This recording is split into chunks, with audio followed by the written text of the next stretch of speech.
At exactly 3:52 a.m. in the Philippine Sea, while most of the carrier strike group moved through black water under radio discipline and minimal lights, a sonar operator aboard a U.S. Navy destroyer saw a contact appear where no contact should have been. It was deep, it was fast, and it was moving on a course that would bring it straight beneath the fleet. At first, nobody said the word out loud. Not submarine, not torpedo, not yet. The ocean at night has a way of swallowing certainty. On the surface, the strike group looked invincible. A nuclear-powered aircraft carrier at the center, guided missile destroyers spread in a defensive screen, a cruiser watching the air picture, an attack submarine somewhere ahead, invisible even to its own side. Above them, far beyond the horizon, the aircraft were either already airborne or sitting armed on deck, waiting for the order. The group was operating east of Luzon, in waters where every movement could be watched, tracked, and interpreted. This was not a place for mistakes, and still, 400 feet below the surface, something was closing in. The sonar room went from routine monitoring to full concentration in seconds. Bearings were called, ranges updated, acoustic libraries checked. The sound profile didn't match a known submarine. It didn't sound like a whale, or a drifting container, or underwater seismic clutter. It was too controlled for debris, too deliberate for nature. Then came the part that made the room go quiet. The contact accelerated. Not gradually, not like a submarine building speed over time. It surged. One moment it was moving at a cautious crawl. The next, it was sprinting across the destroyer's projected track with a burst of speed that made several men in the room look up from their consoles at the same time. A human crew inside a conventional submarine would have hated that maneuver, but this thing didn't seem to care. What the crew didn't realize was that the contact had already slipped beneath the thermal layer, where warm and cold water bent sound into false shapes and hid real ones. That mattered, because below that layer, the ocean becomes a battlefield of guesses. The destroyer's tactical action officer was notified immediately. Within moments, the report reached the air defense commander, then the carrier. The order was simple: classify the contact, fast. But classification is easy when the ocean behaves like a chart. That night, it didn't. At 2:47 a.m., the object changed course again. Now it was no longer crossing the strike group, it was pacing it. That was worse. A torpedo attacks. A submarine stalks. But something that paces a carrier strike group is doing one of two things. It is either positioning for an attack nobody has seen yet, or it is collecting information. And in modern naval warfare, information can be just as dangerous as a missile.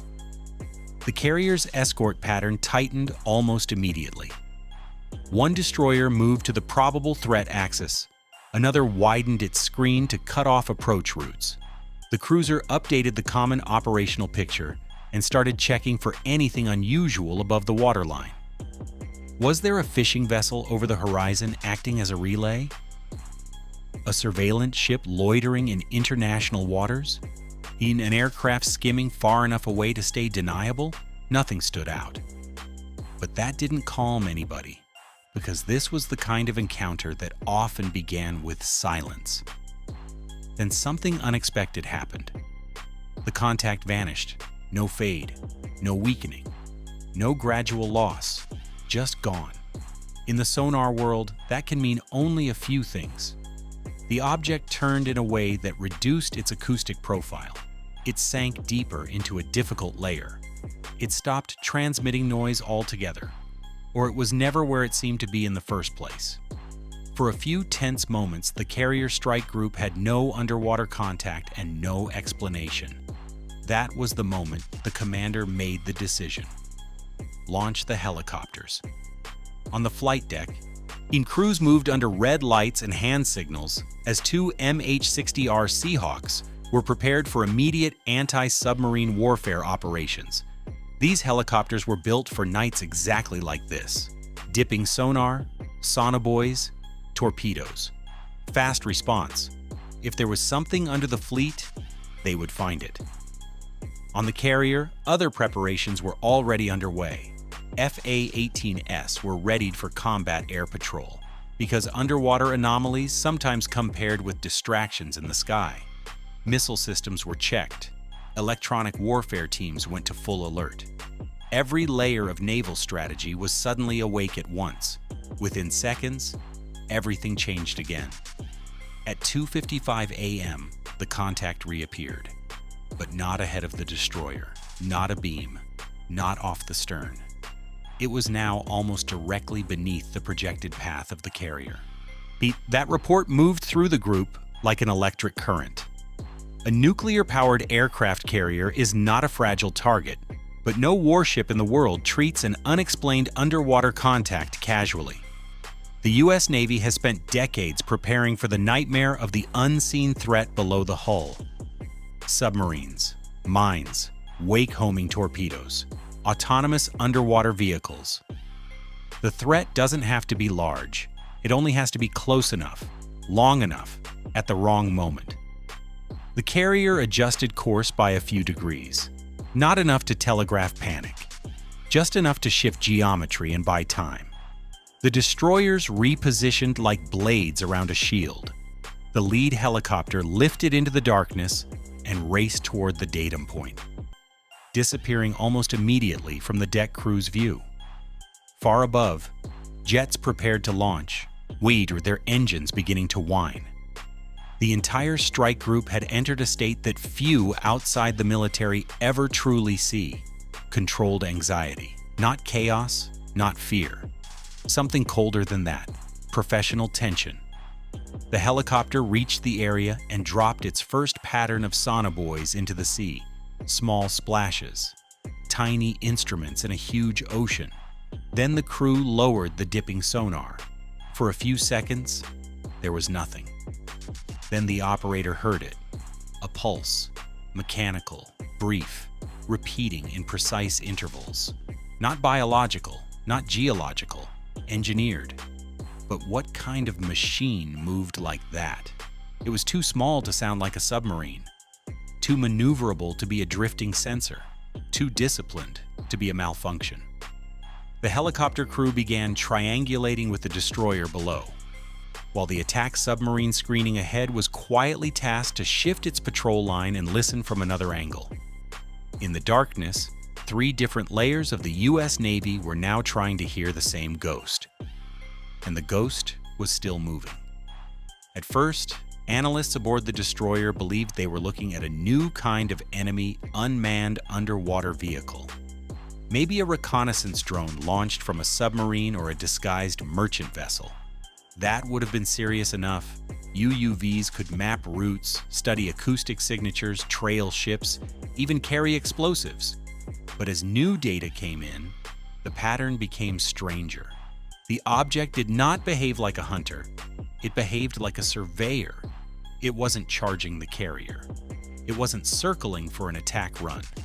It was tracing arcs, measured arcs. It would move, stop, rotate, drift slightly, and then emit a brief electronic burst before changing depth again. The pattern repeated. Once, twice, 3 times. That was when one of the intelligence specialists on the carrier said something that changed the interpretation of the whole event. What if it's not trying to hit us? There was a pause.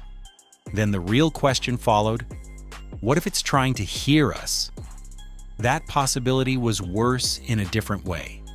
A carrier strike group is not just a collection of ships. It is a floating network of signatures: propeller noise, reactor pumps, hull resonance, aircraft launch cycles, radar timing, electronic habits. Every ship has an acoustic fingerprint, and every time a Navy operates in contested waters, someone is trying to collect those fingerprints. Not to fire today, but to recognize and target tomorrow. But what happened next shocked everyone. The object rose.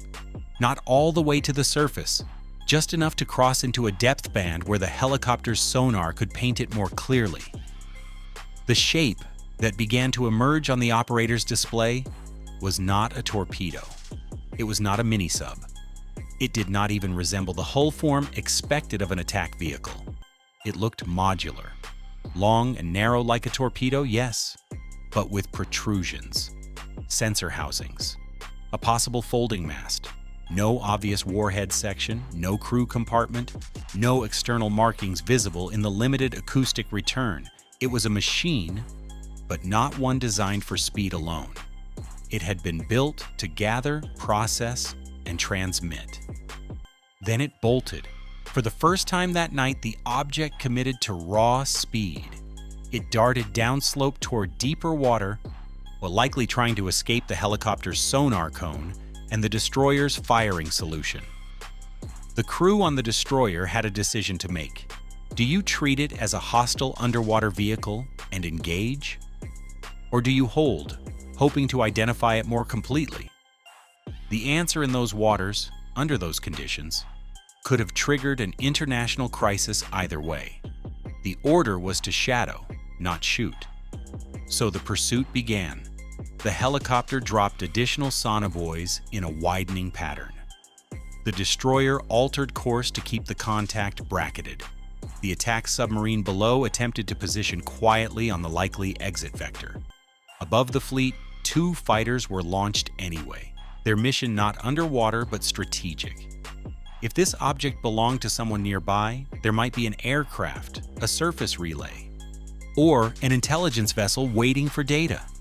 The strike group wanted the sky sanitized while the sea remained uncertain. For the next 11 minutes, the contact kept slipping in and out of the picture. Every time operators thought they had its rhythm, it changed depth.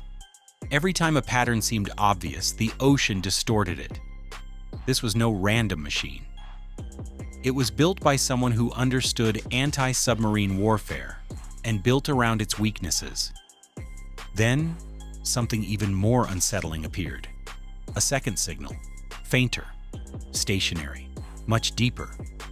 At first, it was dismissed as bottom clutter, then as a false return. But as the helicopter orbited and the destroyer refined the geometry, the truth emerged. The moving object had not been alone. There was something else on the seabed, fixed, silent, waiting, west. And suddenly, the entire event made sense. The unknown object wasn't an attack platform, it was a courier. The stationary return on the bottom was likely a dormant sensor node, part of a larger underwater surveillance network placed along a route used by major naval forces. The mobile device had approached the strike group, recorded acoustic data, then moved toward the seabed node to upload or relay what it had gathered. That was why it paced the fleet. That was why it stopped and emitted those brief pulses. That was why it kept avoiding direct confrontation. It wasn't a predator, it was a collector. That realization changed the stakes instantly. This was no longer just an isolated contact. It suggested pre-positioned undersea infrastructure in one of the most strategically important maritime regions on Earth. Not a weapon waiting to fire, but a listening system waiting to learn. And once a Navy understands your sound, your roots, and your habits, the next encounter may not remain so passive. The moving object made one final run toward deeper water. This time, the destroyer did not let it vanish cleanly. A helicopter-deployed device was dropped into its projected path, forcing the object upward just enough for another pass. The acoustic image sharpened for a brief, precious moment. Long cylindrical body, external sensor package, battery compartment, no torpedo nose, no shaped charge, no visible manipulator arms. It was advanced, compact, and purpose-built for clandestine underwater intelligence. Then the object did what many covert systems are designed to do when compromise becomes likely. It shut itself down. Just like that, the noise disappeared. No propulsor, no control pulses. The machine sank, dead and silent, into deep water. Whether it scuttled, powered off, or entered a passive recovery mode, the result was the same. The strike group could no longer track it with confidence. By the time dawn began to gray the edge of the sky, the moving contact was gone, but the seabed node remained, and that was enough. In the hours that followed, the U.S. Navy shifted from defense to exploitation. Maritime patrol aircraft were brought in, additional underwater sweeps were conducted, the attack submarine stayed in the area longer than planned. The carrier strike group changed course and emissions posture. Nobody announced anything publicly. Nobody fired a shot. To the outside world, it was just another night in a crowded ocean. But inside the command spaces of those ships, the meaning was clear. They had not nearly been attacked. They had nearly been cataloged. What began as a possible torpedo scare had ended as something more strategic and, in some ways, more troubling. A weapon can sink a ship.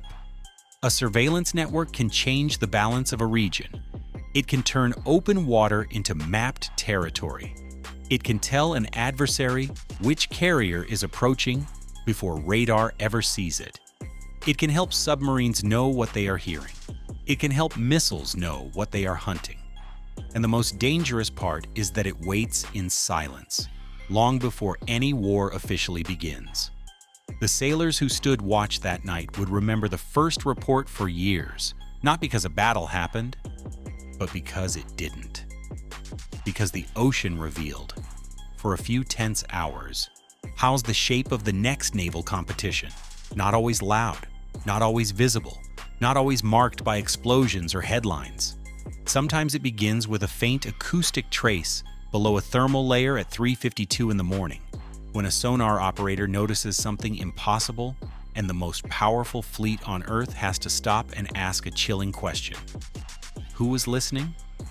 Because in the 21st century, the deadliest thing under the sea may not be the submarine that fires first, it may be the machine that hears first, and somewhere tonight, in another stretch of black water, another fleet may be moving confidently through the dark, unaware that beneath it, hidden in the pressure and silence of the deep, something is learning its name.